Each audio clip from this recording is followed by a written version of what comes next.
Now we're going to learn how to simplify radicals. You can go ahead and use a calculator to figure out what approximation the answer is to some decimal value, but simplifying radicals will be very useful for special right triangles, which we will be studying in January-February timeframe, and also you'll need this skill in Algebra 2. So what is a radical? A radical is an expression where there's a root or radicand. So that's that little kind of almost checkbox looking thing that we call the square root. Now, admittedly, I just said square root. In geometry, we really only use square roots. So it's the 1/2 exponent, but there are actually other exponents as well. You can do a cube root. You can do a 1/4 root, or 1/4, exponent. So a radical is considered simplified if the radicand has no square factors. That means none of the factors are perfect squares. And it has no fractions.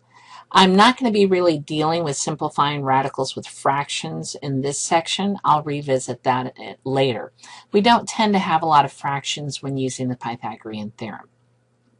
So, first of all, we're going to cross out the radicals that are not in simplified form. I've got 5 square root of 2. So I have a whole number in front and a 2 in the radicand. So that means since it's not a perfect square, it is simplified. Now I have the square root of 16. Well, you should know that the square root of 16 is 4. Well, I could have written that as 4 instead of square root of 16. So that is not simplified. I have square root of 30, which is 5 times 6, and I see no perfect squares in there. That one is simplified. This one has a fraction, not simplified. Now this next one does have a fraction, but there's no radical in the fraction and no radical in the denominator, and there is no denominator in the radical or the radicand. So that one is okay. This one has a radical that's in the denominator. We do not want radicals or radicands in the denominator, so that is not simplified. Now, how are we going to simplify it? So first of all, we're going to look at a property of radicals. I have the square root of 144. Does that equal the square root of 9 times the square root of 16? First of all, I should say that 9 times 16 is 144. Am I actually able to separate that? So I'm going to say square root of 144, square root of 9 is 3, square root of 16 is 4. 3 times 4 is 12. Is the square root of 144 12? Yes, it is. And this leads us to this unnamed theorem. The square root of a product is equal to the product of the square roots of each factor. In other words, if you can factor it, you can break them out into little square root pieces. So our strategy to simplify radicals is to do a prime factorization of the value in the radicand. We're trying to find perfect squares. You first learned prime factorization probably in 6th grade, with the little arcs coming down, and I'll show that in our example. Then I'm going to use a theorem to separate the square factors from the other factors. Take the square root of the square factors. Everybody else who's not as perfect square stays in the radicand. So here I'm going to simplify 90, the square root of 90, and I'm going to start with a prime factorization.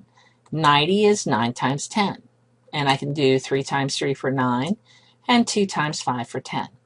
So if I write it, square root of 90 equals the square root of its factors multiplied, I get that.